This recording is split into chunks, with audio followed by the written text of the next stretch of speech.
What's up, duelists? Your boy is back, and today I'm bringing you a banger video. This is my matchup spreadsheet chart, stuff that I have played, stuff that I've collected data on, some stuff that I'm still missing data on.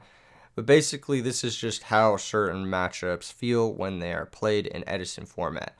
I've got all of the decks that have done reasonably well within the last year and a half, and I've charted them here, and we can see how they line up against each other.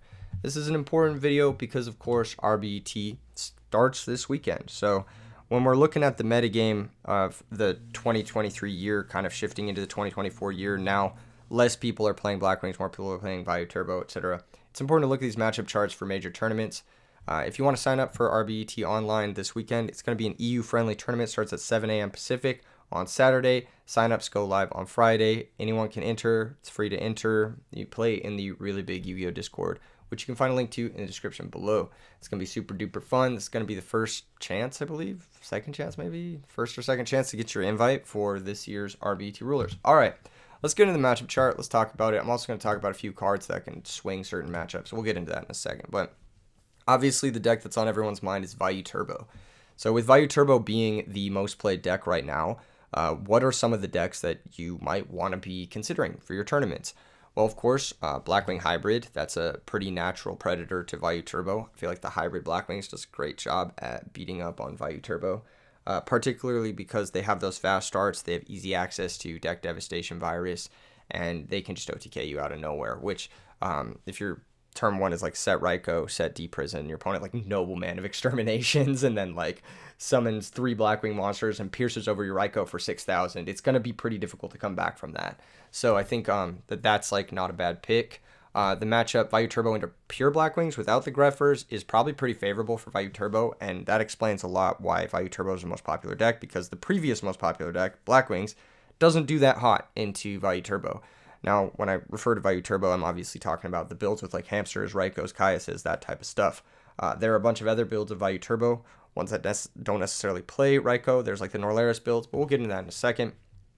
Frogs, once again, a natural predator Value Turbo. We've seen Frog decks do pretty well in tournaments recently. They're some of the most represented decks. I think they're like the 4th or 5th most represented deck usually. And Frogs ended up winning the most recent Ultimate Time Wizard in Las Vegas. Now, regardless of, sharking, cheating, all that stuff, all the stuff that was happening at Ultimate Time Wizard Las Vegas, the deck did win. So even if the person was sharking or cheating, I mean, the deck has what it takes to win, you know what I mean? So there's that. And then Hero Beat, I think, not that hot into Value Turbo, and I think that's why we've seen a lot less Hero Beat lately. I think Value Turbo does a great job putting up a monster that like kind of outclasses their stuff.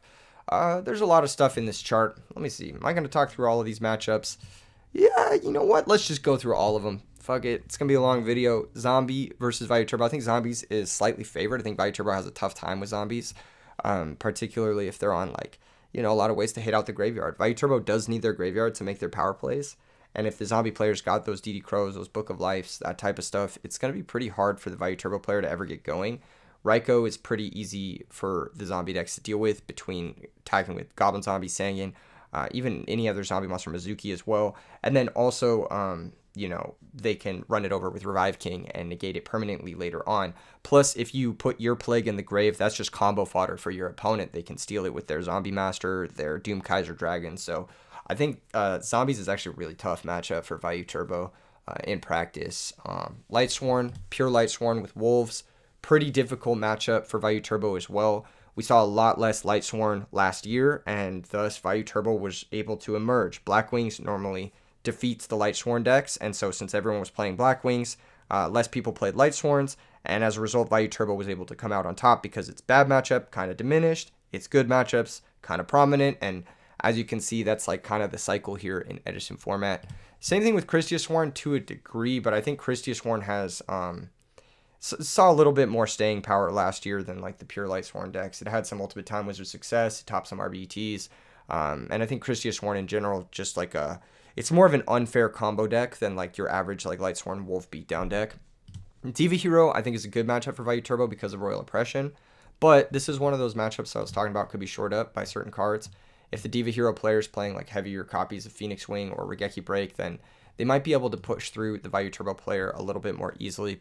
It's a fun matchup. Actually, I should state that I'm gonna write it here, but I've labeled all the matchups that I think are really fun with the word fun. I know that's complicated labeling. I know hard to understand here, but I think Value Turbo versus Diva Hero is one of the more fun matchups in Edison format. So if you're looking to build like two decks just to have for your home like collection or to play with your friends or whatever, those are two decks that I think are pretty fun to go head to head with.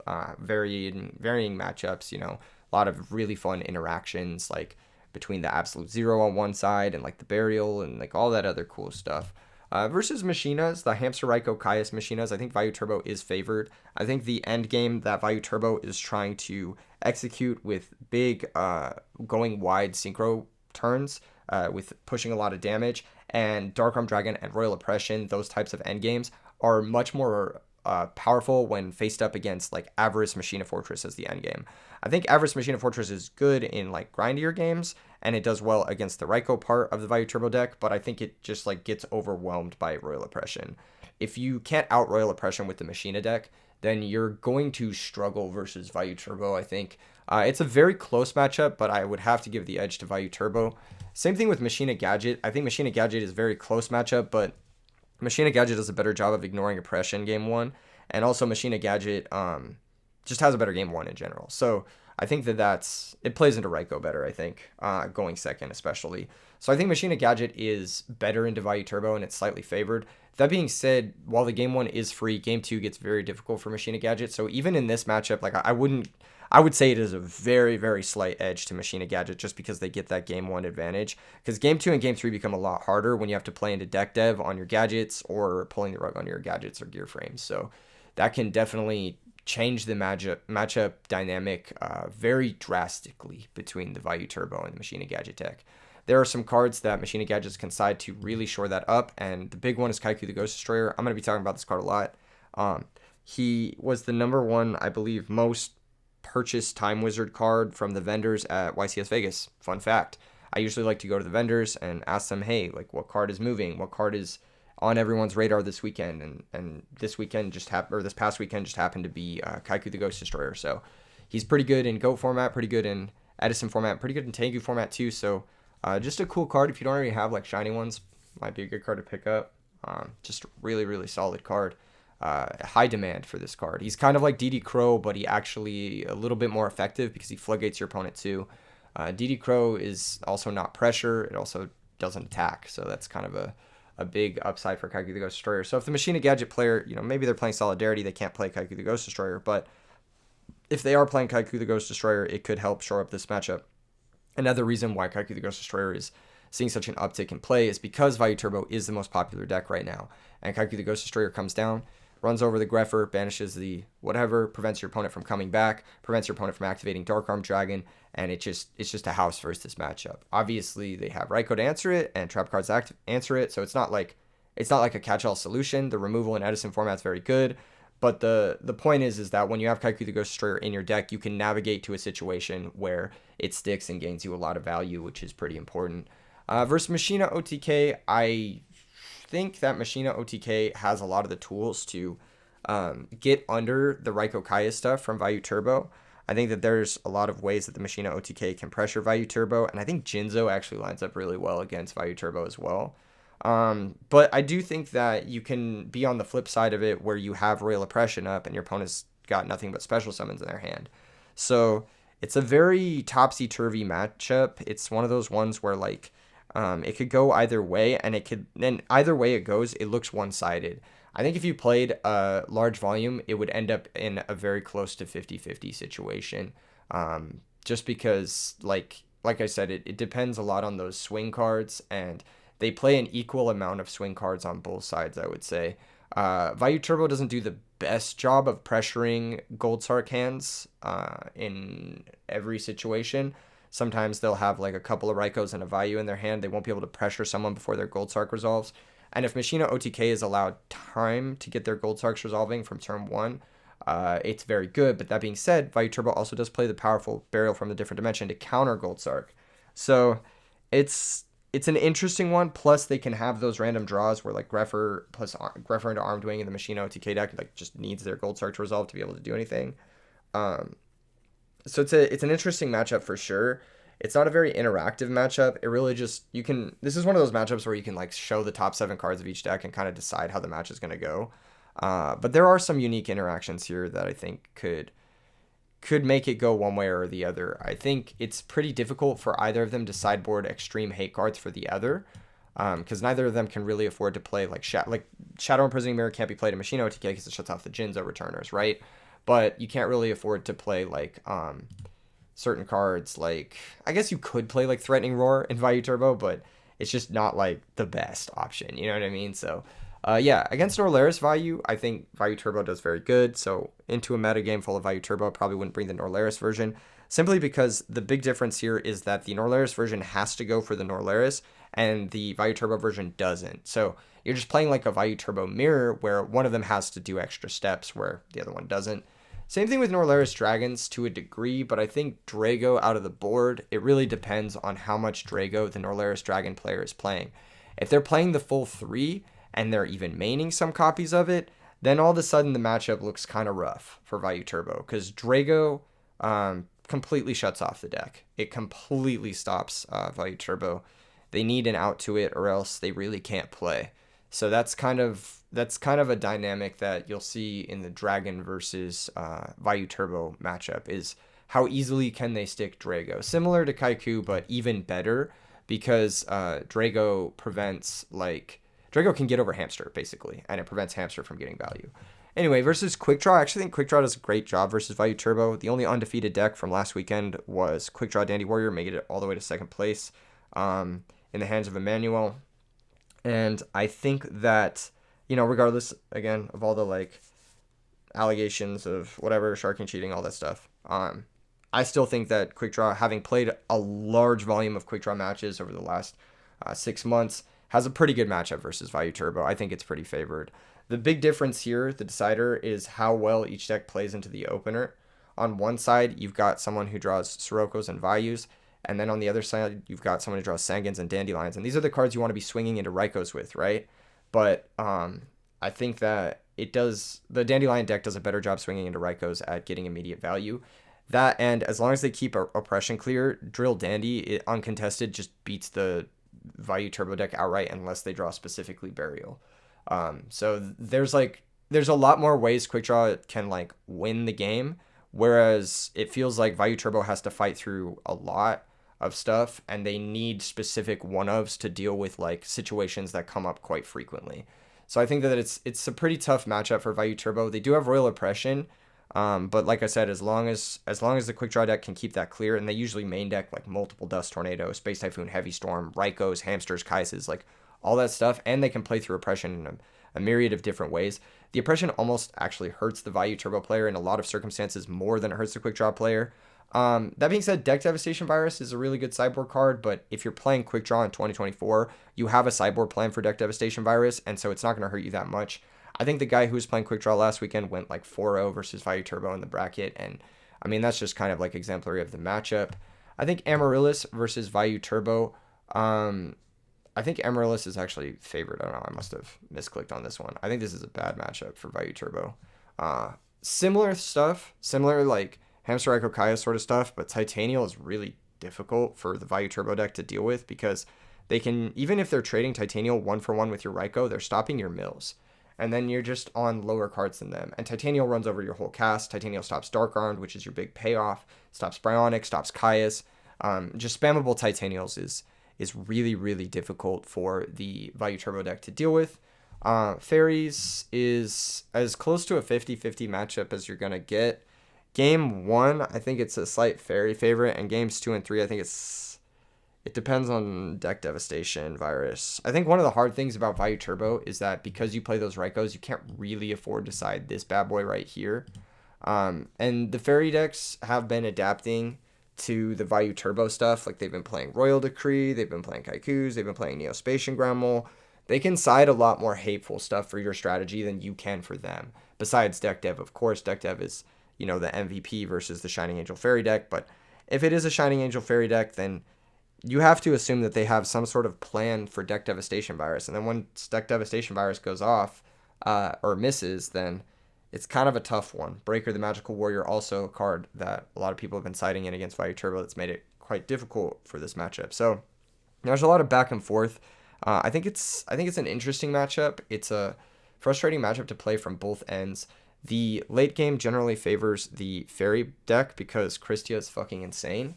But if you can get in under that Christia, if you can get a turn where you just like get a bunch of damage, then you can sandbag brain control for the late game Christia and possibly win as the Vayu Turbo player. So there's a lot of nuance to the navigation of this matchup. I think it's close. I think it's definitely close. If you played a bunch of them, depending on the tech cards, it's very tech dependent. It could swing one way or the other, but I think it would be about 50% wins in both corners. Dragon Turbo, you're probably slightly favored. Dragon Turbo had a really good year last year too, kind of preyed on just people not really siding for it because so few people play it. I know a lot of people think that this matchup is bad for Vayu Turbo. I personally don't though. I think if you play volume, Dragon Turbo is just less consistent than Vayu Turbo. So I think the Dragon Turbo is like gonna lose a larger percentage of games in volume simply because it is significantly less consistent than Vayu Turbo is. And Vayu Turbo has ways to, interact. It has deck dev, it has royal oppression, it has fast clock. And historically speaking, when we've seen finals of Vayu Turbo versus Dragon Turbo, Vayu Turbo has won in those clutch moments where it matters. So I do think Dragon Turbo is a good deck. I do think that the matchup isn't between the two of them more than like 5% difference who wins or who loses. But I think just generally speaking, I think it probably goes in favor of Vayu Turbo just due to the more consistent real game nature of Vayu Turbo. Vayu Turbo's biggest draw to itself is like it doesn't have any extremely terrible matchups. It has like one or two that are like pretty bad. But like Amaryllis and Dragon Reich are probably the worst matchups for Vayu Turbo. It doesn't have any terrible matchups. It doesn't have any like insanely good matchups, but it's just incredibly consistent.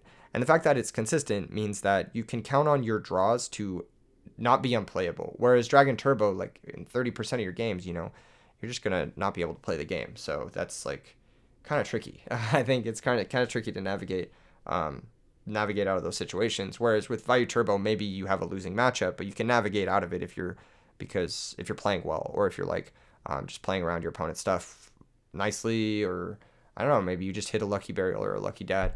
Versus Dragon Raiko, this matchup's very bad for Vayu Turbo. You have the Hamster Raiko Caius dilemma. You just do very poorly into Drago. And on top of that, Future Fusion is an auto win. So if they resolve Future Fusion, it's really, really difficult to ever come back. Red Eyes Darkness Metal Dragon is really difficult to deal with. Usually takes a lot of resources. Wyvern attacks well into Raiko. They have just a lot of tools to deal with Vayu Turbo. And it kind of makes the deck look shockingly bad when you play these two up against each other. I think this is one of the most one-sided matchups that Vayu Turbo will face. Not that it's like super one-sided, but I do think that like the Raiko Dragon decks are going to be doing better. Like the Rob the Man style decks are going to be doing better into Vayu Turbo than just about anything else. It does surprise me that dragons as a whole, as a collective, the three dragon decks are not very widely played in Edison format yet. I think the fact that they're not like super adopted is really funny. I had this conversation earlier with Rob when we were playing Edison format for fun in like 2020 to 2021 era. There was like 10 people online who would like consistently play the format, and we would go through full meta cycles in like the course of 2 weeks, because someone would play Vayu Turbo to counter Blackwings, and someone would play Dragons to counter Vayu Turbo, and then someone would play whatever counters Dragons, and then we would do that within the span of like a week or two. But in the case of Edison format growing and being this massive like giant thing, it takes a lot more motion and a lot more time for metagames to change and adapt. Like as we saw through the last year, we saw Blackwings being kind of the top dog, and then Vayu Turbo slowly pushed Blackwings out, and then next up, I think we're going to see Dragons slowly push out Vayu Turbo. And it's like, it's a very cyclical thing, but it just moves so much more slowly when it's a large number of people, basically. So I think if I had to make a prediction for this year, I think we are going to see a shit fuck ton more Dragons. I just think the deck is insanely good, terribly underplayed. Like, just, I don't even understand how there's like 2 or 3 people who play this deck, and they always put up consistent results. Like I think Rob has entered 2 majors with the deck, and he's going 17-2, which is like insane. Like undefeated in Swiss in like both of the events. Like that's how insanely good this deck is. Same thing with the Dragon DD Warrior Lady decks and the Dragon Turbo decks. I think we're going to start seeing a lot more of those. Because they're just really powerful decks, and Drago does a really good job versus a lot of the metagame. Dragon DD Warrior Lady versus Value Turbo, I think it is very favored towards Dragon, or not very favored, but like measurably favored towards Dragons because Drago is crazy. That being said, this build is a little bit more susceptible to certain things, specifically Caius. I think the DD Warrior Lady build is more susceptible to Caius and Hamster kind of like getting an annoying lead. With the Raikou, Hamster, Caius, then you are kind of playing a 50-50 at least. And so like one player goes first, the other player goes first. Whoever goes first has the Hamster advantage. In the DD Warrior Lady deck, you are better into decks that can punish Hamster, like Frogs, for example.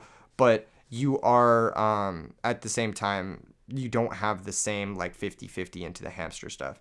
That being said, usually the DD Warrior Lady Dragons plays more copies of Drago. So just connecting with Drago over the Hamster is like a great way to mitigate it. And that's kind of the way this matchup approaches it. And I think that that's like just, a great way to deal with Value Turbo. If you're having trouble with Value Turbo, just start playing Dragons, basically. Dark Gaia, I think this is probably favorable for Value Turbo just because of Royal Oppression. That being said, I haven't played the matchup all that much. I have played it enough to know that Value Turbo is probably going to win. But Dark Gaia has some game. As long as they can keep Oppression off, then the sticking a big guy is really good. And the big guy, if you get him early enough, he attacks into Raikou pretty well. And the Guardian also attacks into Raikou pretty well because he can just negate the mill or negate the Raikou pop, which is really interesting. So the deck does pretty well into the openers. Dark Gaia does pretty well into the openings, but I think Royal Oppression is just really, really tricky. It's really tricky for Dark Gaia to deal with. They don't have a great like in engine out. They have to be playing Raikou, etc. to deal with it. Neospatian, this deck is a meme. I've only included it because somehow it keeps topping RBETs. I don't fucking know how. But this deck has pretty much bad matchups against everything because it's a worse deck. I think if there was a matchup where Neospatian shines, it's probably Value Turbo just because you have easy access to Grand Mole. But Game 2 and Game 3, they side in Deck Dev, and you like can't afford to side out your Neospatian stuff. So Deck Dev just fucking destroys this deck. So yeah, there's like no active sideboard plan that works alongside the Neospatians that also handles Deck Dev. Gravekeepers is a bad matchup for Value Turbo. It's a close matchup because you do have a lot of spot removal for Necro Valley. But ultimately, they don't care about Royal Oppression, and they don't care about your graveyard stuff, which is kind of like the big part of it. They with Necro Valley, they shut off your whole game plan, and then their monsters just outclass all your monsters. They can main deck Deck Dev. Royal Tribute's a beating. I think Gravekeepers is a hidden sleeper deck in Edison format that nobody really plays. But I think it has, as you can see from this chart, if you look top down, red is a good thing. So I think Gravekeepers actually has like an insane amount of good matchups into the meta right now. I just think it does really, really well against a lot of top decks. The only deck that it does kind of poorly against is pure Blackwings and Frogs to some degree. And while Frogs and Blackwings are still popular decks, they're amongst the most popular, Blackwings is waning in popularity. So as long as you have a strong sideboard for Frogs, Gravekeepers is probably a really, really strong pick to take to a tournament. We saw Swagger have a lot of success with it. Not only the last weekend in Vegas, but the last season in Southern California, he was one of the top ranked players, consistently winning 80% of his matches with Gravekeepers, which is really, really insane that people haven't really picked this up. And there are a lot of people who play Edison format. There are thousands of people who play Edison format, maybe even tens of thousands of people who play Edison format. So the fact that this deck is not seeing as much representation as it should is kind of weird. I think it's a fun deck. All right, next, Blackwing Hybrid. I still think Blackwing Hybrid is one of the best decks in the format. I think it's a top dog. It has great matchups across the board against a lot of the meta.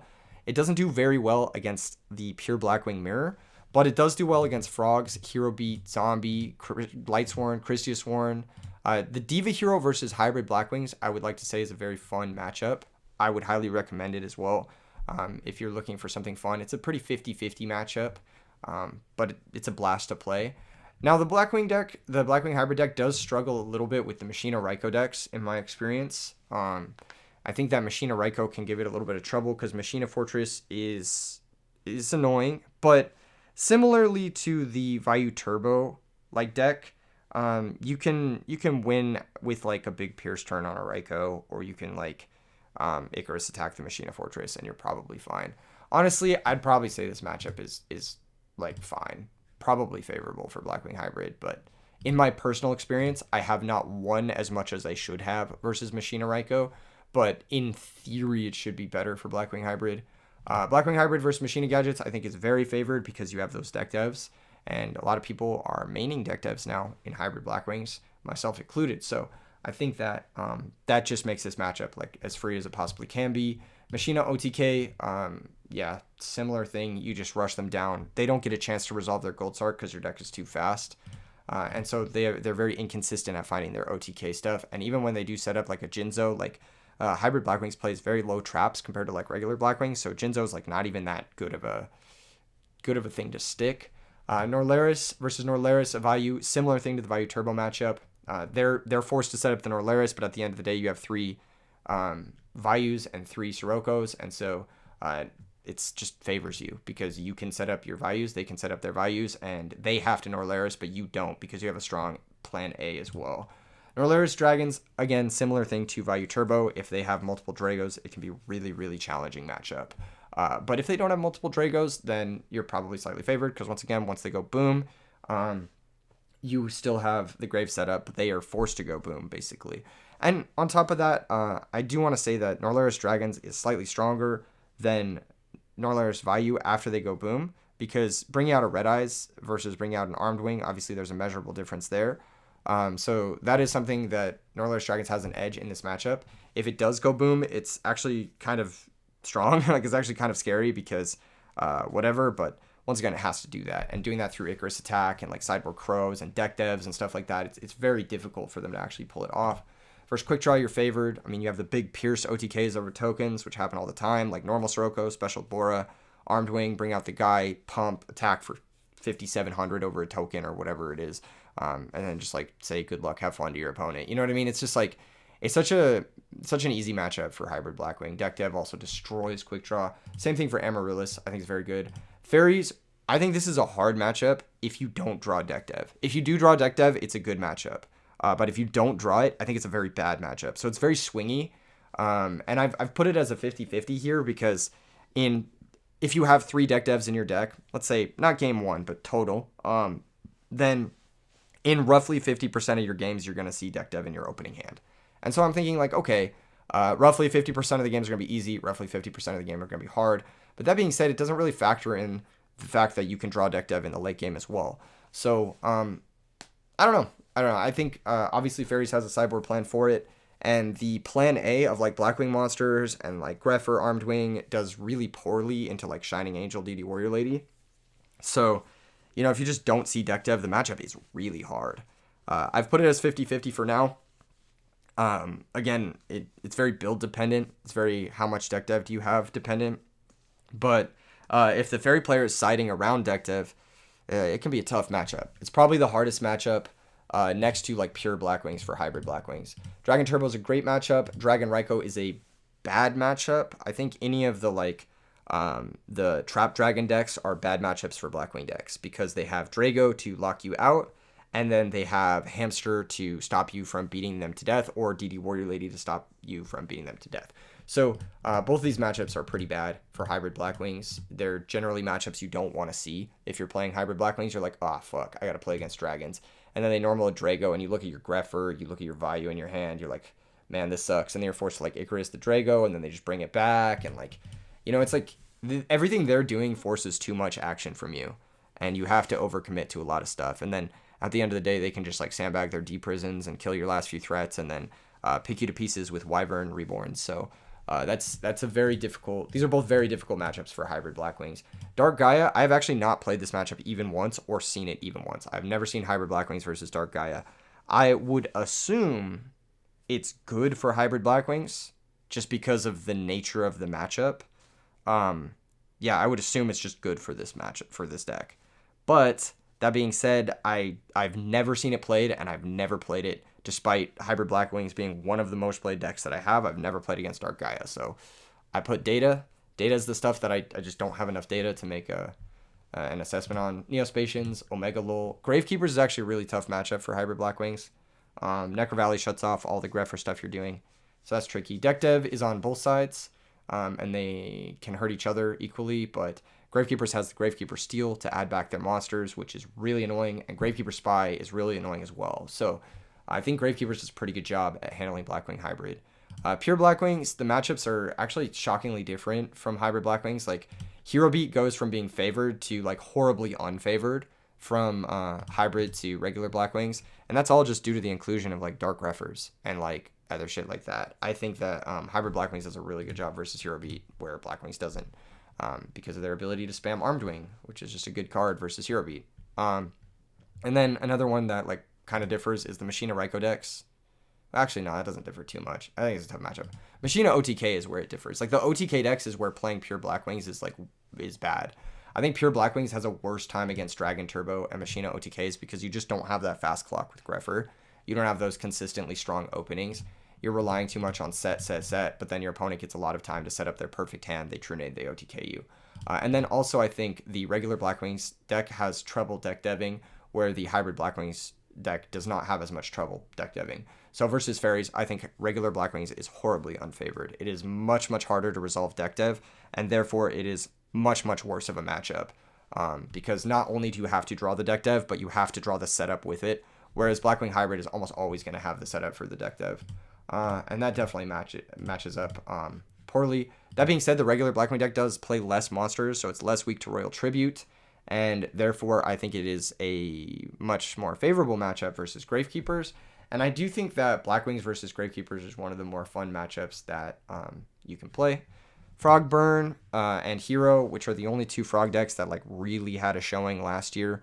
There were a few junk frog decks here and there, but ultimately those decks are probably just like worse versions of Hero or Frogburn, let's be real.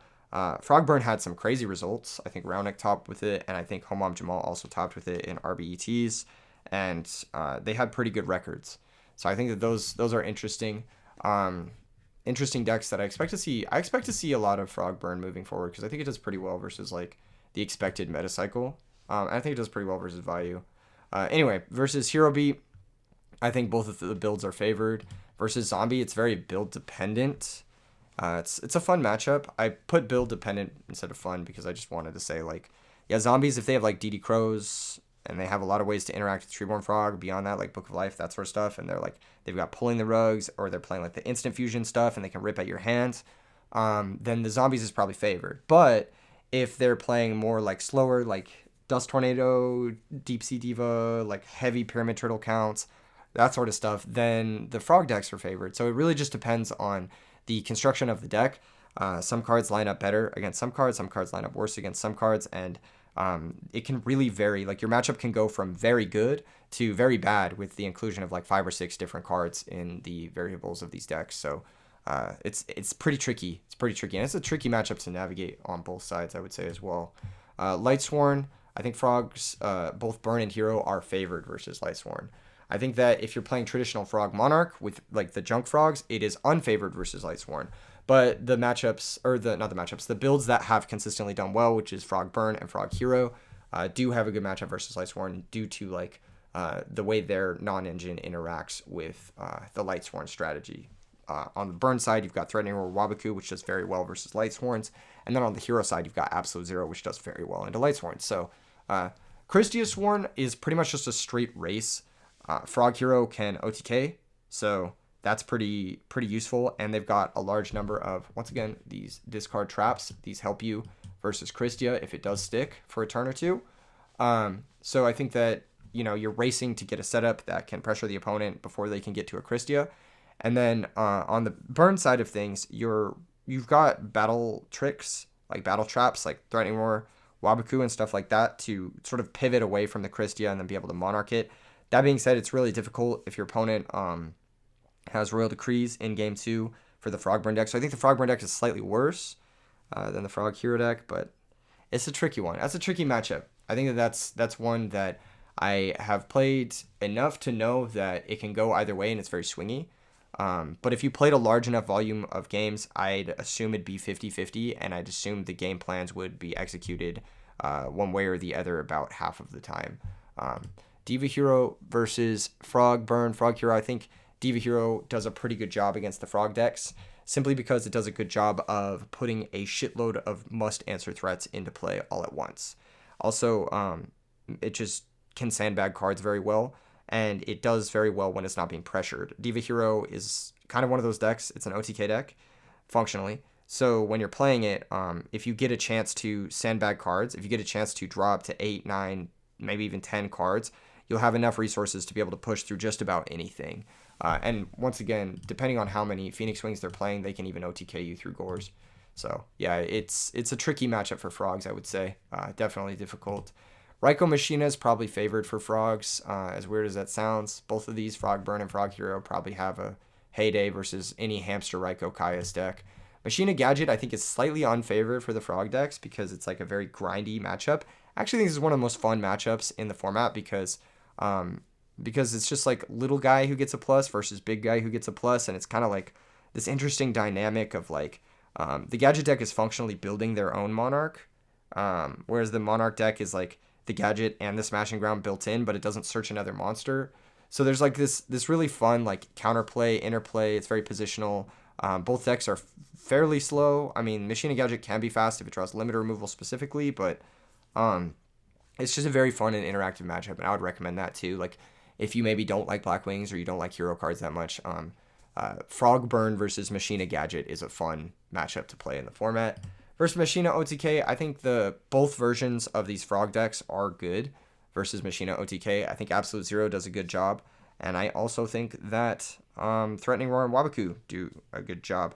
That being said, if they're able to tribute summon a Jinzo and stick it for a turn, it can be really awkward because then you can't activate the Waboku or the Threatening Roar, and then you won't be able to bring back Treeborn Frog. So tribute summon Jinzo can do a lot of work versus both of these Frog decks because they are playing, both of them, a significant number of traps, and Jinzo, unlike Royal Decree, says trap cards cannot be activated. So if there's a trap card in the back row and a Jinzo hits play, that locks out not only that trap card, but also your Treeborn Frog as well. So it can put you in a really awkward position. And it's definitely not a matchup you should write off and just think, oh, I have a good Machina OTK matchup. I should not think about it. It's just one of those things you should be aware of, basically. Versus Norlaris, I think Frogs is slightly favored because they'll Norlaris you, and then Treeborn Frog just keeps coming back, and all you need to do is rip a Monarch, and you're good to go. Versus Norlaris, Dragons is a little bit more difficult because their B plan kind of fucks your shit up. They'll just go Dark Creator, bring out Red Eyes, bring out Drago, hit you for game. And that is something that the Frog deck struggles to stop. That being said, Frog Burn does a little bit better than Frog Hero here because Frog Burn has those Threatening Roars and Wabokus. But on the flip side, Norlaris Dragons does play Royal Decree. It does play ways to get rid of your back row. So it is a back and forth matchup, but I think it does end up favoring the Norlaris Dragons simply because they can do something very similar to the Diva Hero deck where they can put the burst monsters into play. Like I can put like a Dark Creator, a Red Eye Darkness Metal, and a Dark Horse into play and just be like, answer all three of these. And Frog decks usually struggle to answer 3 things at a time without specifically Absolute Zero access. So yeah, it's a tough matchup, I think. And on top of that, Future Fusion is an instant win. So that's pretty difficult to deal with as well. Quick Draw is a bad matchup for Frogs. Historically, Drill Warrior is just difficult for Frog decks to deal with. Drill Dandy, Titanial, etc. Amaryllis is probably the worst matchup we've talked about thus far. Amaryllis does everything to stop the Frog decks. Just completely destroys the deck. That being said, if they don't get going, that's like 20% of the games where they don't get going or whatever, 15-20% of the games. The Frog deck can run away with it, and Vanity's Fiend is kind of good, but they can always mark your Vanity's Fiend and just kill you with it. So I think that, yeah, this matchup is definitely bad for Frogs. I don't think there's a build of Frogs that is ever going to be good against Amaryllis, ever. One of the ways you could shore it up is possibly... Shit, man, it is fucking tough. Lightning Vortex? If you could go Lightning Vortex into Vanity's Fiend, into Set Dust Tornado, something like that, like some crazy way to do things, but I think that matchup is just genuinely speaking pretty bad for Frogs. Against Fairies, you're a slight favorite with both Frog Burn and Frog Hero, just because Spammable Monarchs is pretty good against the Battle Recruiter decks, and that's pretty much that. That being said, they do have Christia, they do have Herald of Orange, so you have to be a little bit careful. and they do side deck Kaiku the Ghost Destroyer. Some of them even main deck it. So it can definitely shut off the Treeborn Frogs pretty easily if you're not careful. But yeah, overall I think Frogs does a pretty good job against the Shining Angel Fairy deck. Slightly favored, I would say. Versus Dragon Turbo, I normally would say that Frog sucks versus Dragon Turbo, but Frog Burn and Frog Hero specifically are pretty good versus Dragon Turbo. Frog Burn has those wide array of ways to stop the OTK, and Frog Hero has Absolute Zero. So it's like they can never really OTK you through Absolute Zero. And I think that's kind of like exactly what you want as the Frog player. That being said, I think Frog Hero is slightly worse because the Dragon Turbo players do side Lightning Vortex. So they can just Lightning Vortex you and then OTK you. Whereas it's pretty difficult for the Dragon Turbo player to side something effective versus large copies of Threatening Roar and Waboku. Dragon Raikou is probably a favorable matchup. The Hamster Raikou Caius decks, usually Frogs pick those apart. Dragon DD Warrior Lady is probably slightly favorable. Once again, specifically these two builds. I think the Frog Hero, or not Frog Hero, Frog Monarch decks, like the junk ones, are pretty bad versus DD Warrior Lady Dragons. But the alternative of these two lists that have been doing well is that I think they have a little bit better of a matchup. With being able to spam Threatening or Waboku, the Dragon DD Warrior Lady deck no longer has the game plan of Red Med Drago twice, which is like a pretty safe game plan versus Frogs, but it's a little bit difficult to do through a resolved Absolute Zero or through, what's that one guy called? I forget his name. That being said, sideboard stuff does come in, and it makes the matchup pretty tough because they have... Oh, shit. Why does it keep doing that? Why does it keep doing it? It keeps, like, deleting my shit. Anyway, they have sideboard stuff that makes the Frog matchup pretty easy. So, game 1, you're definitely favored, though. So, I think overall, taking a free game 1, having a tough game 2 and game 3, but at least having a shot at winning both of them it leads to usually being slightly favored. Versus Dark Gaia, I believe that Dark Gaia is a terrible matchup for Frogs because they have the main deck Dynas. They also have the main deck, just Dark Calling in general just fucks Frogs over because maybe you'll have like a set monster like a Treeborn Frog in defense, something like that. Or maybe, you just have a Monarch in play and they make a big Gaia and they attack over it for game. It's like one of those matchups where you're just never safe. And Dyna in the main makes it really, really challenging for your Frogs to ever get anything going. Neospatian, Omega Lul. Gravekeepers is actually a favorable matchup for Frogs because very similar to the Norlaris matchup, if they Royal Tribute, it doesn't matter because they can never interact with Treeborn Frog. There is no card that interacts with Treeborn Frog that can be activated under Necro Valley with Gravekeepers. So basically your Treeborn Frog is always going to be vibing and chilling in this matchup, and it makes it really difficult for Gravekeepers to combat that consistent advantage. That being said, they can beat you post-board games with a lot of tools, and they can cheese you with Royal Tribute, but as long as you can get Treeborn Frog in the graveyard versus Gravekeepers, it's very difficult to lose the matchup. Hero Beat, moving on. Hero Beat kind of had an interesting year where it was like the most or second most used deck for a little while, and it put up some top 8s, which is like kind of expected, but I don't think it really ever had that like this is the best deck feeling. This is the deck that I should be playing feeling, and as a result it's kind of waning in popularity. Plus, as Blackwing's wane in popularity, Hero Beat kind of wanes because I think Hero Beat doesn't do super hot into the Hamster Caius decks if they're playing Divas. Now, if you're not playing Divas and you're playing Skill Drains, it changes this matchup chart a lot. Skill Drain is a big one. Skill Drain, and then I guess I should put Captain Gold next to it as extension because, like, I'm talking about, like, the Pro Storm build. Like, the Pro Storm build that he topped with, that style of deck, I think, does a little bit better in some of the matchups where the Diva build does worse. But it's all, like, marginal, right?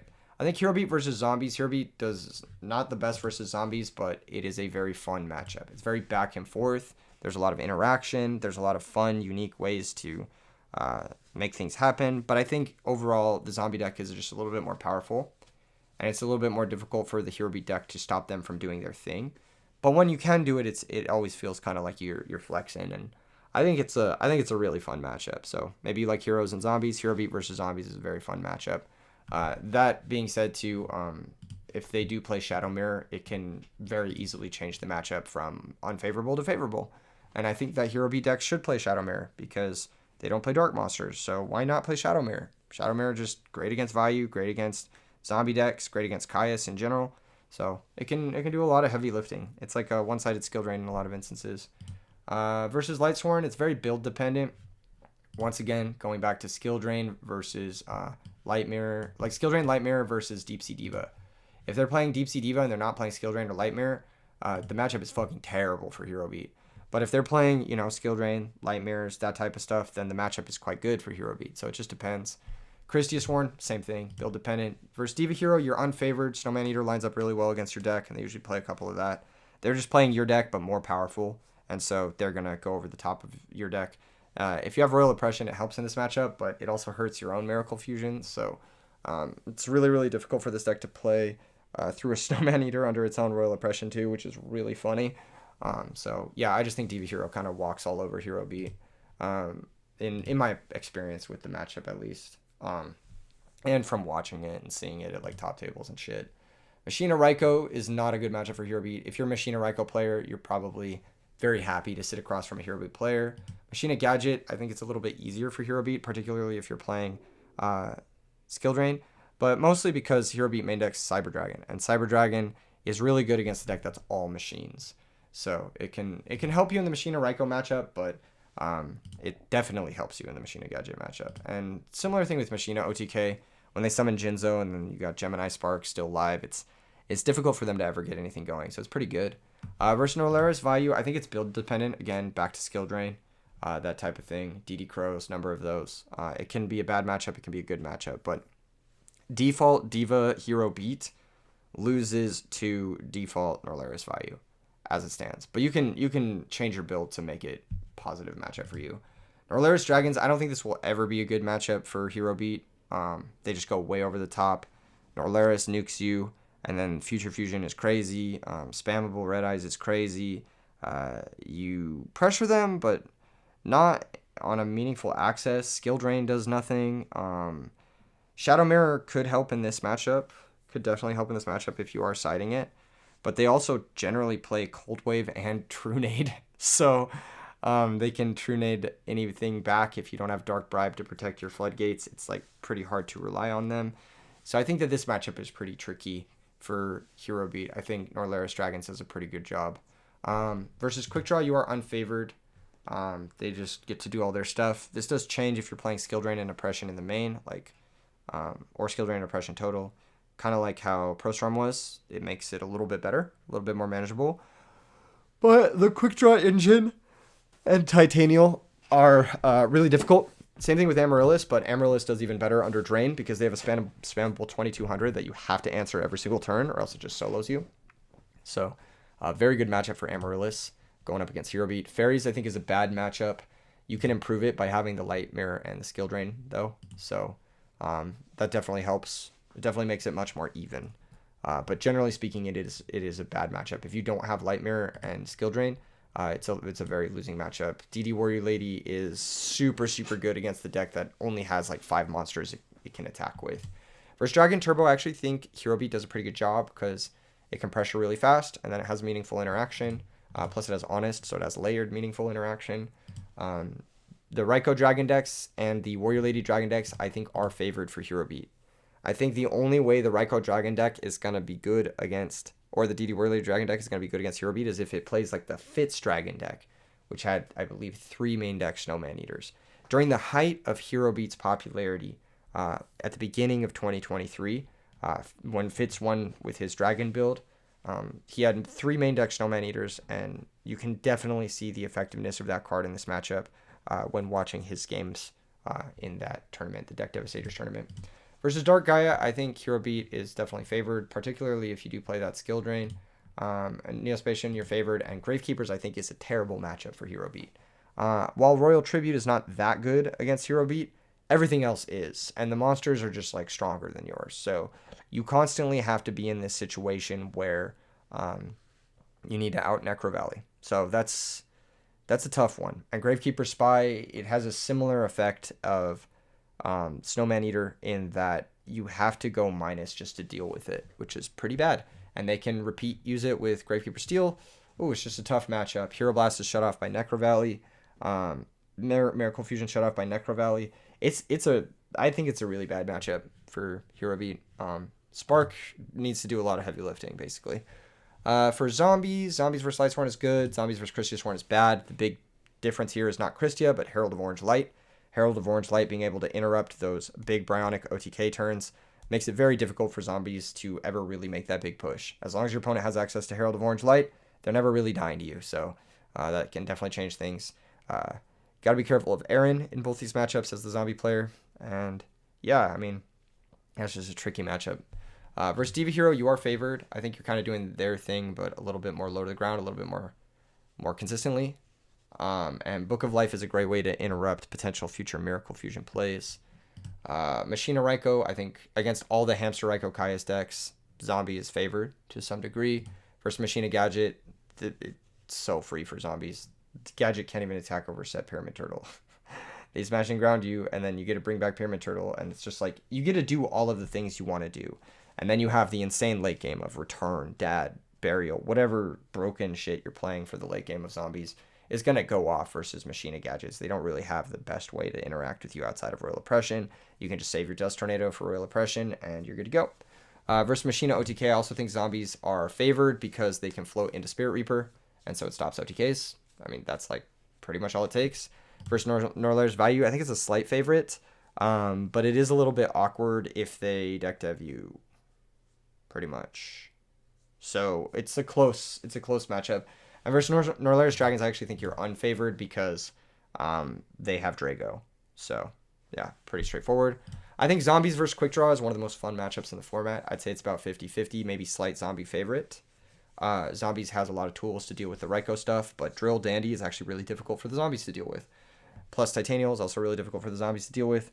There's a lot of back and forth in this matchup. It is by far one of the most fun matchups in the format. Zombies versus Quick Draw if you want to build two decks. Amaryllis versus Zombies. This is another close matchup. Revive King Hades just really puts in a lot of work. If they're playing their own Plague, you can steal it. You can make an early Hades and kind of go crazy.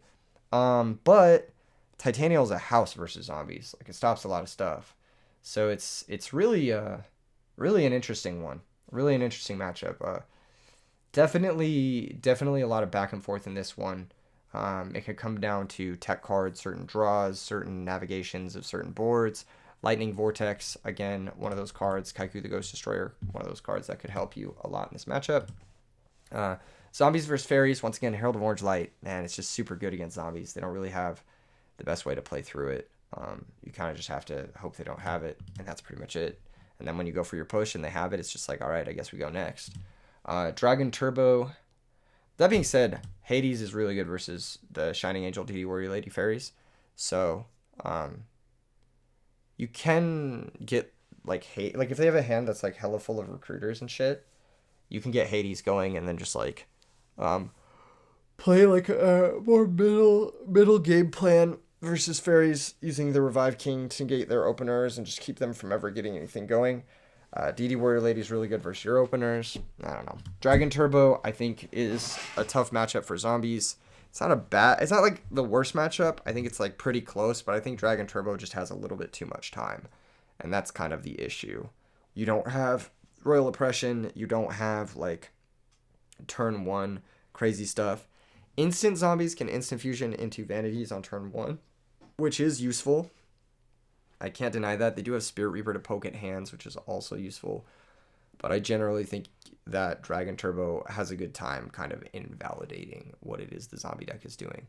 DD Crow can help too if you play that. But yeah, the zombie deck, if you don't have specifically like the turn 2 like huge OTK play on the play, it's a tough matchup because they just get too much time. Versus Dragon Raikou, once again, versus any Hamster Raikou Kaius deck, you are favored. This is one where you're not as favored because they do have Drago's post board. But because they don't have the Drago's pre-board, it's like you have a really solid game 1. And then game 2 and game 3, you just have to have outs to Drago, and then you're pretty favored. Versus DD Warrior Lady Dragons, actually, I think the matchup is much harder. They have DD Warrior Ladies to banish your openers. They have 3 Drago main deck. Yeah, this matchup is terrible for zombies. I think this is probably like one of the matchups that I would not want to face as the zombie player if I could choose, basically. Dark Gaia, probably a little bit unfavorable, similar to Dragon Turbo, a little bit slow. Fossil Dyna can do a lot of work. They have Caius. They have huge beater guy that can just kill you out of nowhere. You can't hide behind a Spirit Reaper like you can in some of the other matchups. So I think it's probably unfavorable. And then on top of that, if you do have like a big power play you want to go for, all they need to do is have like release from stone into Fossil Dyna or release from stone into Quakimaru Guardian, and it can shut down a lot of what it is you're trying to do. Neospatian, Omega Lul, and Gravekeepers is terrible for zombies historically. I mean, just bad matchup. That being said, if you get into too much of a sandbag fight and the zombie player does have main deck Dust Tornadoes, I think it's not as bad as you'd think, because you can just like wait till you have an OTK hand and then Dust Tornado their fucking Necro Valley and go off all in one turn. That's kind of like the game plan as a zombie player, basically. All right, Lightsworn, pure Lightsworn. We're getting down to it. Number 8 of 24. Thankfully, they diminish as they go down because we already talked about some of them. Lightsworn versus Christiasworn, 50-50. I'll be real. Herald of Orange can come up to stop JD, but the Lightsworn deck does a better job of rushing the Christiasworn deck than it thinks. They're very similar decks, so yeah. Lightsworn versus Diva Hero, you're unfavored. I think Diva Hero is just kind of like the Teledad, pseudo-Teledad of this format. And it does a really good job of just like invalidating the Lightsworn deck with like just Phoenix Wing your Wolf and like summon a Stardust Dragon and set a back row. And it's like, okay, well, how does Lightsworn play through that? It fucking doesn't. So yeah, that's tough matchup for Lightsworns for sure. Machina Raikou, any Hamster Raikou Kaius deck is probably good for like your regular Lightsworn deck, because you can break boards with like Mill Wolf, like Charge Mill Wolf, Foolish Mill Wolf, whatever, into Sack for Celestia. And that can like break through Raikou openers and then cascade advantage for you. And JD also just like invalidates Raikous in the mid to late game as well. So I do think that any sort of, also Arcus, any sort of Hamster Raikou Kaius deck just struggles. And then on top of that, you've got Cyber Dragon, which you can get back with Beckoning Light, or Monster Reincarnation versus the Machina stuff. This is probably a very bad match. I'm gonna actually, you know what? I'm gonna make this a worse matchup. I'm gonna go ahead and give it a darker green, because I think Lightsworn destroys Machina Raikou. Machina Gadget, same thing, but they can stunt you a little bit harder because they have more back row, I guess. But it's still the same. I mean, how you navigate through back row is how you navigate through back row, basically. But yeah, Machina Gadget's it's a good matchup. Machina OTK, probably also a good matchup. You probably do play those. Maybe some number of Threatening Roars. I'm not exactly certain what the lists are playing nowadays, but you also have Honests to stop them from OTKing you, so pretty solid. Norlaris decks are tough for Lightsworn because they need cards in hand, but this changes with one card, which is Gold Sark, which is why I have it here. Gold Sarcophagus. If you have Gold Sarcophagus versus the Norlaris decks or in your Lightsworn decks, you can Gold Sark for like JD or something and just be like, all right, you can't Norlaris me. And then you beat them to death, and then you get JD on the next turn, and you kill them with the JD. So it's really only tough versus the Dragon one when they are able to summon Drago after they Norlaris, which is really difficult to do in the window that you give them if you're playing Gold Sark. So this could be a bad matchup, but it could also be a good matchup depending on exactly what it is you have in your configuration. Very, very build dependent. I probably should have put build dependent on both of these, but whatever. Anyway, Quick Draw is a great matchup for Lightsworn. Amaryllis is a great matchup for Lightsworn. Just because you don't really care about Titanial or like recursive Amaryllis. That being said, if they get in some big swings, it's a little bit annoying because you can't activate JD after a certain point. Like, you're basically playing the game at 6,200 life points. So you can't take the first 6,200, because then you can't take the last Amaryllis burn and you can't take the JD pop. So Aaron goes crazy. They'll bring back Amaryllis. You shuffle it back into the deck. Free. Fairies versus Lightsworn, like Wolf Lightsworn, is a really fun matchup. I highly recommend it. I won't even give you my thoughts on it. Go play it. It's awesome. I think Fairies versus Lightsworn has a lot of counterplay, a lot of back and forth, and it's just a great time. It's one of my favorite matchups to play. Lightsworn versus Dragon Turbo, I think it's unfavorable. Honest does help. Threatening Roar does help. But I think it's unfavorable for Lightsworn just because you don't have crazy OTK hands that frequently. You don't even have them as much as Christiasworn does. Plus, you don't have inevitability in the late game. If your opponent has Dragos too, post board, it can be really tricky. So I think Dragon Turbo is a tough one for Lightsworn. You're just a little slow. A little slow. I mean, yeah, you're a little slow. And you don't have Herald. So it's a little bit tough. It's a little bit tough. Even if you get them down to like 100, they can still come back. So it's tough. Versus Dragon Raikous, I think this is also a fun matchup. Lightsworn versus Dragon Raikou. I think it's slightly unfavored for Lightsworn. But because of Drago specifically, but I think it's a very fun matchup because they don't just have 3 Dragos game 1. So game 1 is usually Lightsworn favored. Game 2 and 3 is usually the fucking, what was I gonna say? Is usually favored for the dragon deck, but very fun. Versus DD Warrior Lady Dragons is much worse. Your Honest are worse because of DD Warrior Lady. Drago basically shuts off your whole deck and they main 3. Dark Gaia is probably a good matchup for Lightsworn just because you have Honest, and that's what you need to have. Necrogardna also helps a lot. Neospatian, Omega Lol, and then Gravekeepers versus Lightsworn is a fun matchup. Is that what I said? Yeah, I did. Yeah. Gravekeepers versus Lightsworn is fun. I don't know why I said that. I guess it does come down to Royal Tribute, but it seems pretty fun in theory, and on paper it seems pretty fun because like you've got Lila, you've got Raikou, you got Space Typhoon, you got Cold Wave, you got Trunade. You know, you got a lot of ways to like play through the Gravekeeper deck, so I think it's pretty fun. Comes down to the build. Lightmare is obviously a beating, but I think that's probably one of the more fun matchups involving Gravekeeper. I think Gravekeepers is a fun deck to play with and against in a lot of matchups, so pretty interesting. All right, Christiasworn. On to the next one. Let's see. I should probably start doing this. I don't have enough data of Christiasworn versus Diva Hero to really give an accurate reading, but I'd assume it's pretty similar to Lightsworn versus Diva Hero, where you're just a little too slow to get started, and then they can just like Stardust plus back row you, and it's like impossible to win. Machina, Raikou, like Stardust Lightmare, GG. You know what I mean? And it's very easy for them to pull that off. They can also one-card Catastor. It just seems like a tricky matchup. I have not played Christiasworn versus Diva Hero enough to give you an accurate reading, and I've not seen that matchup played enough to give you an accurate reading. But if I was to estimate, I would estimate it's tough for Christiasworn. Christiasworn versus Machina Raikou, you're probably unfavored. I don't know why I think that. Why did I think that? There's a reason I thought this. I don't know. There's a reason I thought it. I think it has something to do with just like Raikou gambling. Like going first and having Raikou versus going second and having Raikou. But you don't have like Celestia. Foolish Wolf Celestia plays. That being said, yeah, I don't think this matchup is very good because Christia is also not inevitable because they usually play triple book, triple compulsory. So I usually don't have inevitability. I think that's what it was. Is like they out aggro you and then you don't have inevitability and it's harder for you to play in Raikou than the regular Lightsworn decks.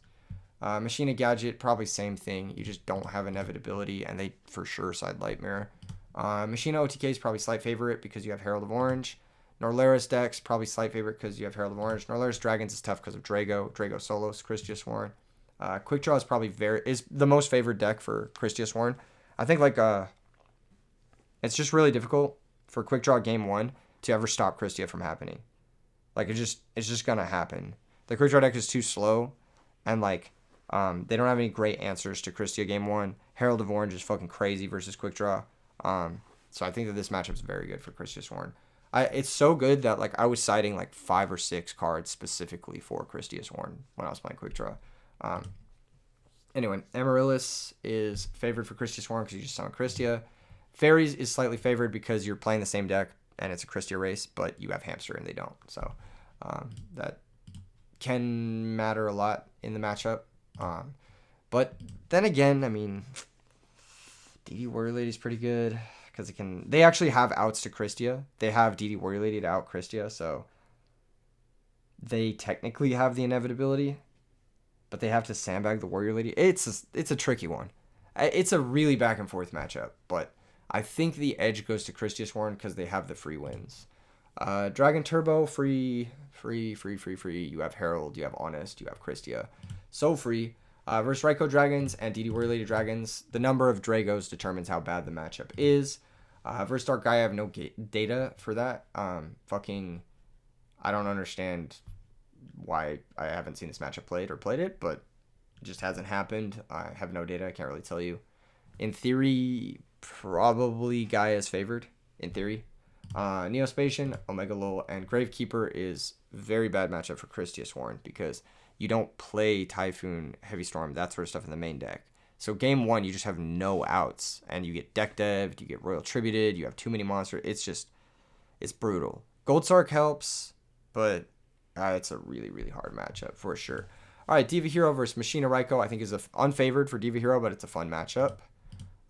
Diva Hero versus Machina Gadget is favored, but slightly. Diva Hero versus Machina OTK. I need more data on this. I'd assume it's Diva Hero favored because you can go Stardust back row. Or if they try to, like, you know, play a mid-ground play, like Tribute Summon Jinzo, you can Arm Colossal them. So I'd assume it's Diva Hero favored. Versus Norlaris Vayu, it's definitely Norlaris favored, and Norlaris Dragons, same thing. Norlaris, it does very well versus the hero strategies because they're like, nice +1, bro, off your Stratos, and they just nuke all your shit, and then you basically have to top Miracle Fusion or you immediately lose. That being said, you can play this little guy right here, Gold Sarcophagus, in your Diva Hero deck, and guarantee that you're going to hit that Miracle. So all of a sudden, I think you can take what's normally a pretty terrible matchup and make it slightly better if you have Gold Sarks in your deck. I know a lot of people don't play Gold Sark in Diva Hero, but it's a pretty solid card. It has a lot of merit. Very unfavored versus Quick Draw. I think Quick Draw... Wait, is this Machina Raiko? Am I talking about Machina Raiko right now? I'm talking about Machina Raiko, not Diva Hero. There we go. This is what we want to talk about. Yes, very unfavored versus Quick Draw, where I'm going to fucking highlight the rows. This is going to get confusing. All right, there we go. Yeah, very unfavored versus Quick Draw. Yeah, Raiko just pops your shit. Pops Absolute Zero. And they can go like Debris Dragon, Nuke Your Field, like pretty easily. Drilled Dandy's really annoying for Diva Hero to deal with. They don't play Royal Oppression. But you can shore this matchup a little bit by playing heavier counts of this. But if you play heavier counts of this, then all of a sudden you're losing to Titanium. So it's just like this kind of thing where they have constant threats that they're posing to you. And if you don't have the right specific answers, it's pretty difficult to navigate. I think that matchup is tough. You can play Deck Dev because you can Diva into Catastrophe and then Deck Dev, which would help. Amaryllis, similar thing, but even more difficult because they can mark the rows, take your Absolute Zero, and kill you. Fairies versus Diva Hero is a very fun matchup. I think it's very back and forth, but I think it favors Fairies slightly because I think DD Warrior Lady banishing Absolute Zero makes it hard for the second Miracle to come down. But it's a really fun matchup. That's a cool matchup to play because Snowman Eater lines up a certain way, and Shining Angel lines up a certain way, and Christia is like lines into Phoenix Wing Wind Blast. There's just like so many like intricate little fun interactions here and there in that matchup, and it's usually a good one to play. Dragon Turbo Diva Hero I think is favored. You have a lot of bombs that can OTK people, and you can set up Deck Dev. You can set up just Absolute Zero is very difficult for Dragon Turbo to play through game one. So I think you're definitely slightly favored. Raiko Dragons versus Diva Hero. Am I on the right row still? Am I on the right row still? I am. All right. Raiko Dragons versus Diva Hero is fun. I think it's a really fun matchup. Very back and forth. DD Warrior Lady Dragons, I think Diva Hero is slightly favored because they just have like Phoenix Wing. But if you're maining Oppression in Diva Hero, or not in Diva Hero, in DD Warrior Lady Dragons, then it can be tough. It can be tough. If they're maining Oppression, they flip Oppression on you game one, you kind of get fucked. So just depends. Dark Guy is probably unfavored for Diva Hero. Neospatian is actually unfavored for Diva Hero. I think this is one of those matchups where, even though you do have that Deck Dev, they find Grand Mole and they start looping it, and Grand Mole is like the single best card versus your deck. So this is like one of the weird matchups where Neospatian is actually probably favored. Gravekeepers obviously destroys Diva Hero unless you are able to sandbag an OTK and Phoenix Wing their Necro Valley. Otherwise, the matchup is miserable for Diva Hero. Machina Raiko decks. Against Machina Gadget, slight favor. Against Machina OTK, slight favor. Because the Machina OTK decks can sometimes struggle to push through Hamster. Versus Norlaris decks, I would say you're not very favored. Especially versus the Dragon one, because once they nuke and bring out Red Eyes, even top deck, something that brings back Machina Fortress is not very good. So, versus Quick Draw, I think Quick Draw is the best Hamster Raiko Caius deck when it comes to mirrors. So, like, if you're playing Quick Draw, if you think everyone's going to be playing Hamster Raiko Caius, Quick Draw is the best one. It beats all of the other Hamster Raiko Caius decks. And so that's just kind of like my opinion on Quick Draw in general, after playing it a ton. Amaryllis similarly just fucking runs over Machina. Like, Titanium is just so good versus it. Fairies, probably slight favorite for Machina, but it can change. Like, if they have Proto Cyber Dragon in their sideboard, then it is a terrible matchup. But they have to have Proto Cyber Dragon in the sideboard, which, it's difficult to dedicate that slot to it, I think Fairies probably does beat Machina Raikou like 90-10 if they have Proto Cyber Dragon. But if they don't have it, it's like it's a little bit closer to 50-50. I put slight favorite for the Hamster Raikou Caius deck because normally Machina Raikou does play DD Warrior Ladies, so that's a way they can fight through Shining Angel with DD Warrior Ladies. So if they have a couple copies of that guy, like 3 copies of that guy, then it makes it a little bit easier to play against fairies. But if they don't have DD Warrior Ladies, then again, it changes. It's very build dependent. I'll write build dependent here. Build dependent. Yeah, Dragon Turbo, you're just Hamster Raikou Caius deck that's slow, so they just like have infinite time to do the thing they need to do. Versus Raikou Dragons. I put that Machina is unfavored. Why did I put that? I think Machina is actually favored here. I must have got this wrong. Let me fix that real quick. Yeah, I think Machina Raikou does really well against Dragon Raikou because Machina Fortress is busted versus Dragons. But that being said, I don't know, man. That's a tricky matchup. That's a tricky matchup. As long as you can banish the red med, though, you're probably just crushing. Avarice goes over the top. Versus Dragon DD Warrior Lady, I think this matchup's really fun. I think it's like 50-50, straight up. DD Warrior Lady banishing the Machina Fortresses is really solid. And then having the Drago to run over the hamsters is really solid, too. Yeah, I think this matchup is closer to 50-50 because of DD Warrior Lady specifically. Versus Dark Gaia, you're unfavored because you're just slow and then they OTK you. But, you know, there's always chances, you know. Versus Neospatian, I think you are actually unfavored in this matchup because they have a lot of draw power and deck thinning to be able to find Cyber Dragon. And it is a little bit annoying to try and Hamster Raikou Kaya someone through Grand Mole, basically. That is what's difficult. Like, they'll Grand Mole your set monster, then you're forced to commit Machina Fortress to even make a play, and then they just Cyber Dragon away your Machina Fortress, and I believe they main deck Cyber Dragons. So, yeah, it's a difficult matchup, I think, for Machina Raikous. Gravekeeper, difficult matchup, I think. It might be favored. That one might be slightly favored. This one might be 50-50. Actually, you know what? Let's just go data. Let's just go data. I don't have data on this. Yeah, I don't think I've played this matchup. And I definitely haven't seen it played. I thought I could just assume, but nah. I don't have enough data to say whether or not that's a good one or not. For Machina Gadgets, let's see. Where the fuck is this? What did I just do? Undo, please. Shift, click. What is happening? I just want a Machina Gadget. Shift, click. There we go. Okay, cool. Yeah, unfavored versus Machina OTK. Yeah, unfavored versus Norlaris. Totally. Quick Draw versus Gadgets is really fun. Even matchup. Quick Draw versus Amaryllis is not very fun. Amaryllis just destroys Gadgets. Fairies, yeah, destroys Gadgets. Dragon Turbo probably destroys Gadgets just because the clock isn't fast enough. That being said, I only put slightly unfavored because limit or removal cheese exists. Raikou Dragons is probably favored for Machina Gadgets, yep. And Raikou DD Warrior Lady is also probably favored for Machina Gadgets. Just because, you know, you have spammable spot removal, and they have to pressure you through a constant stream of monsters in play. And even though their monsters outclass your monsters, one solidarity changes the whole narrative. So for Dark Gaia, yeah, probably favored because you have so much back row and ways to spot removal their cards, so you don't really care that much. You play into Raikou well if they're playing Raikou. Neospatian, Omega Lol, and then versus Gravekeeper, I actually have no data. I think Machina Gadget versus Gravekeeper is an interesting matchup. I'm curious to see how those two decks interact. That would be a fun one to do, like as a test match. Maybe I'll ask Swagger if he wants to do a match, or someone who plays Gravekeeper, so we could get like a nice Machina versus Gravekeeper deck going. Now, I know Swagger plays main deck Cyber Dragon, so that could complicate the situation. So it just depends. It just depends. Machina OTK versus Norlaris Vayu, I think you're favored.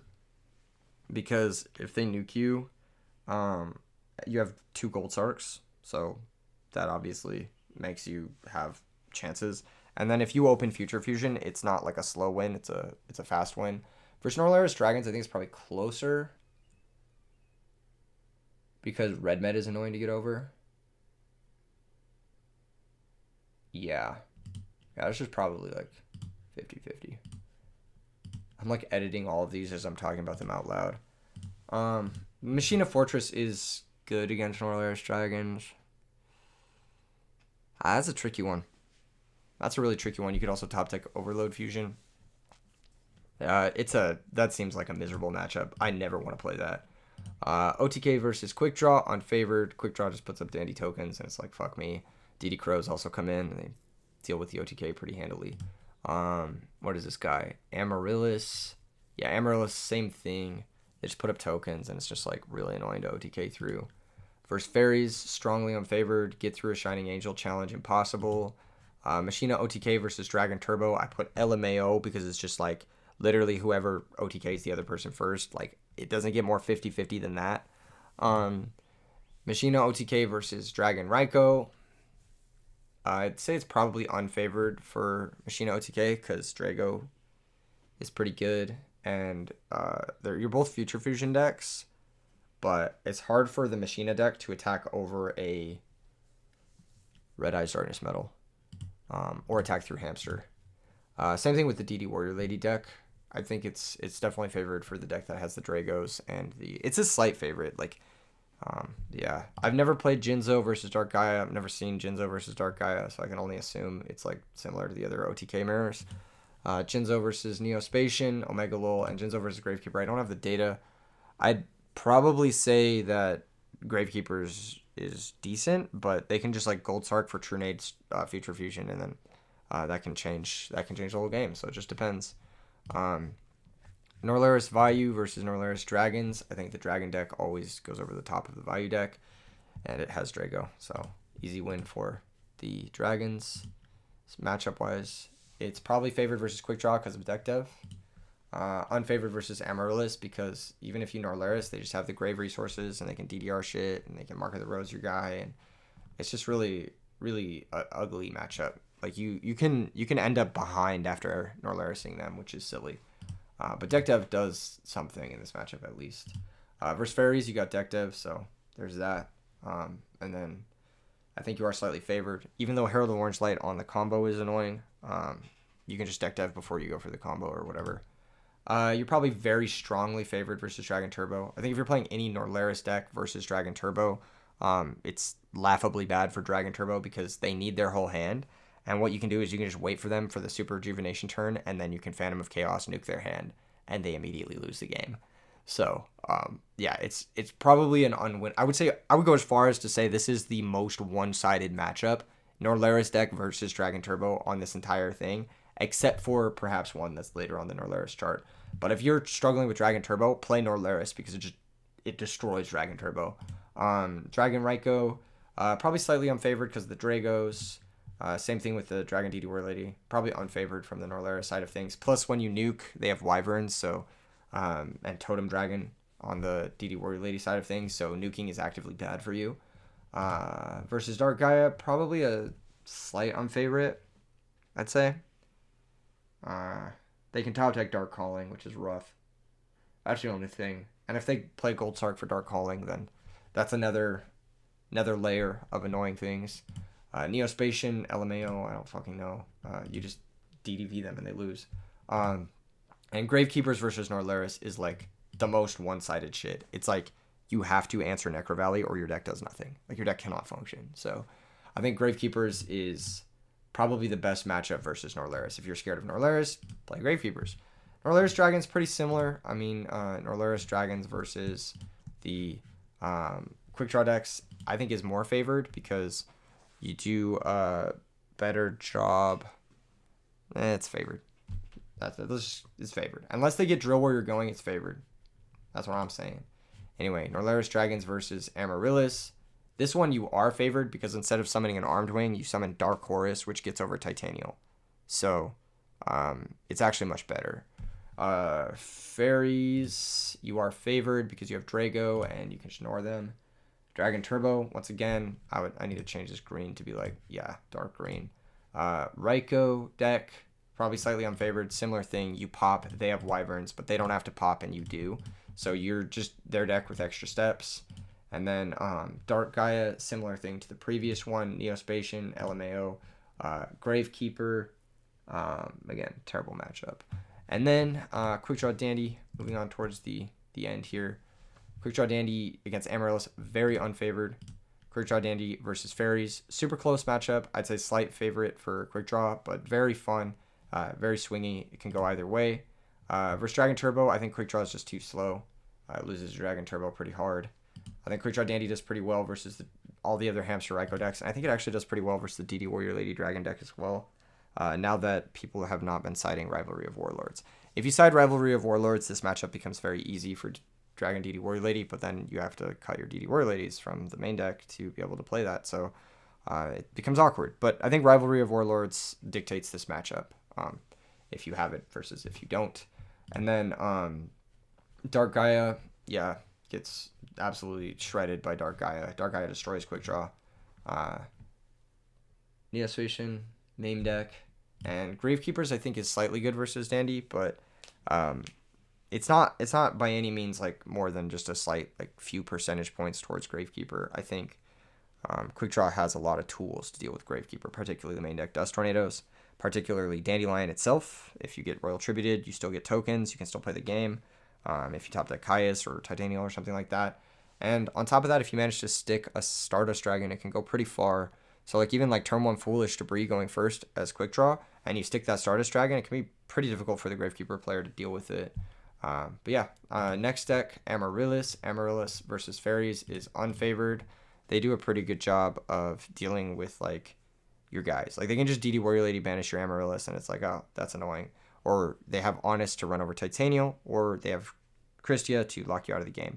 So the game basically turns into, can I deal them enough damage so that I can Mark of the Rose Christia and win that turn? And usually you can't through all the stuff that they have. Dragon Turbo versus Amaryllis. Probably Amaryllis favored, but I don't have enough data. I've never seen this matchup played. I've never seen Amaryllis face off versus Dragon Turbo. Probably have to give it to Amaryllis, but they're both kind of inconsistent trade-in decks, so I don't know. I genuinely don't know. If anyone's played that matchup, leave a comment below. Versus Dragon Raikou and Dragon DD Warrior Lady, I think Amaryllis destroys those decks. Definitely destroys the Dragon Raikou deck. DD Warrior Lady, you can at least banish the Amaryllis, and you have some counterplay there. And you can banish Titanial, too, so you can actually get through it that way. Dark Gaia, you are unfavored because you have Dandy tokens, and Neospatian and Gravekeeper are what you'd expect. Fairies, Little Fairies. I think Fairies versus Dragon Turbo is as close to 50-50 as it gets. If you draw into Herald of Orange, then you're looking good. But if you don't draw into it, then you don't kill him nearly fast enough. And that's where this guy comes in. This motherfucker right here, Thunder King Ryo. If you have this card in your Fairy deck, instantly your Dragon Turbo matchup is good. Fairies versus Raikou Dragons and DD Warrior Lady Dragons, I would say it is not favored into both of those decks. I think Dragon decks do very well versus the Fairy deck because of Quackimera Drago, and they have their own unique tools, Hamster and DD Warrior Lady respectively, doing very well against the Fairy decks. Fairies is very good versus Dark Gaia. Dark Gaia's effect is mandatory in Edison format, the effect on attack, so you can always Herald it, which means that they can never really Dark Gaia you, and then every other part of their deck just trades down with you. And you have Christia to shut him out. Versus Neospatians, Omega Lul, and then versus Gravekeepers. I used to think this matchup was really bad and unwinnable, and then I played it a lot, and basically, if they don't deck dev you, it's actually really Fairy favored. So it's similar to Blackwings, but they have more copies of deck dev in the form of Royal Tribute. So there's that. And then Dragon Turbo, favored versus Dragon Raikou, unfavored versus DD Warrior Lady Dragon, and the big game changer here is the number of Dragos in the main deck. 3 Dragos in the main deck makes it impossible for the Dragon Turbo deck to play. They can, in theory, instant fusion out into Mariner and normal summon Whitestone, but it's very rare that they're actually playing Mariner and not Musician King because they want access to the Tempest Magician. So a lot of lists might forego the Mariner and then they instantly lose to Drago game 1. So as long as you draw into Drago, they cannot beat you. And then game 2 and game 3, as long as you can draw into Drago and protect it, they cannot beat you. So it becomes kind of a Drago mirror match, that sort of thing. Dark Gaia, you are probably unfavored because they play Dyna in the main, and they also kill you hella quick. Versus Neospatian, I can't imagine Neospatian ever beating Dragon Turbo in a match. That is probably the most 100-0 thing I could imagine, is Neospatians versus Dragon Turbo. But yeah, Gravekeepers, unfavored. Royal Tribute is brutal. Necro Valley shuts off Magical Stone, Debris shuts off a lot of things. It doesn't shut off Red Eyes Darkness Metal because Necro Valley only stops targeting effects in Edison format, but it does shut off a lot of the deck and makes it very difficult for Dragon Turbo to ever get going. And then Dragon Raikou. Dragon Raikou versus DD Warrior Lady Dragons is one of the most fun matchups in the format. Highly recommend it. Check it out. Very, very interesting matchup. I think it's favored for the Raikou Dragon deck slightly because they have Caius, but it's a close matchup. I think Dragon Raikou versus Dark Gaia favors Dark Gaia. Neospatians, Omega Lul, and then Gravekeepers are going to be favored versus the Debris Dragon Raikou deck. I think that DD Warrior Lady Dragons, it differs in a lot of ways. You can obviously see the matchup chart here. Versus Dark Gaia, though, it is still unfavored. Versus Neospatian is still favored. I think DD Warrior Lady Dragons actually does great versus Gravekeepers because DD Warrior Lady Dragons, A, plays a really low monster count. It's usually like 17 monsters, something like that. B, has DD Warrior Lady to banish the low monsters from Gravekeepers, so they can't stell, and they can't play a grind game versus you. C, it has Totem Dragon and White Knight Dragon. So if you can go Totem into White Knight, it's very difficult. If that sticks in play, it's very, very difficult for Gravekeepers to out that card. Their only way to out it is like Mirror Force once it resolves. So they have like some free win things. And then on top of that, the deck is not weak to Deck Devastation Virus whatsoever. So all of the best cards in the Gravekeeper strategy are not very good versus the Dragon strategy. That being said, 2,000 attack point monsters do outclass a lot of what the DD Warrior Lady deck is doing. So it's like back and forth matchup, but I do think it favors the DD Warrior Lady Dragons from my experience. Dark Gaia with Raikou, Dark Gaia versus Neospatian, Omega Lul, and then versus Gravekeepers. I don't have enough data. I'd assume Gravekeepers beats it, but it's really difficult to tell because Dark Calling can vanish from hand as well. And if they get a fast Dark Gaia going that's uncontested, it could be really difficult to win. And then Neospatians, I actually think is favored versus Gravekeepers because you'll like Royal Tribute them, and then they'll search their Grand Mole off of the Cross Porter, and then you have to deal with Grand Mole, which is really difficult. So I think Neospatians actually does well versus Gravekeepers. And that's the whole matchup chart. That's it. You guys made it through an hour and a half of me saying the word favorable. I'm proud of you. You did it. You did a great job. You did it. I'm tired. I'm exhausted. Making this matchup chart took me a long time, like 30 years. Just kidding. This is a compilation of the stuff that I know. All the matchups that say data, I'm probably going to play more of to try and get more data on. Particularly with Dark Gaia and Gravekeeper, they're kind of some of the newer decks that are popping up. Decks that not a lot of people are playing. So I don't really have a good idea of how these decks work in a lot of the matchups. But yeah, same thing with Amaryllis. I don't have enough data on Amaryllis matchup in some matchups, but you know, it's interesting to me that I can play this format every single day for 3 years and still not know how a lot of these matchups line up, or not even have an idea of how they will line up until I'm actually playing it.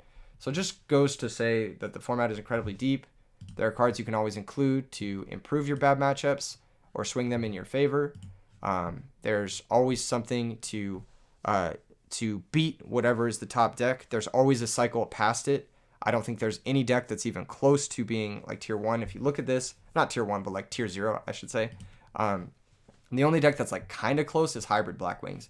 It has a lot of good matchups. That's the only deck that has like a ton of good matchups. Gravekeeper also has a ton of good matchups, but Gravekeeper struggles in the late game having OTK potential or kill potential.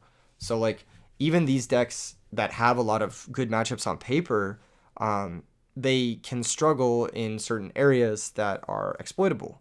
And I think that that's something that is just a testament to how good this format is and how infinite and how much longevity this format has. So that's really, really cool. Hopefully this matchup chart helps you guys this weekend in the RBET or when approaching tournaments.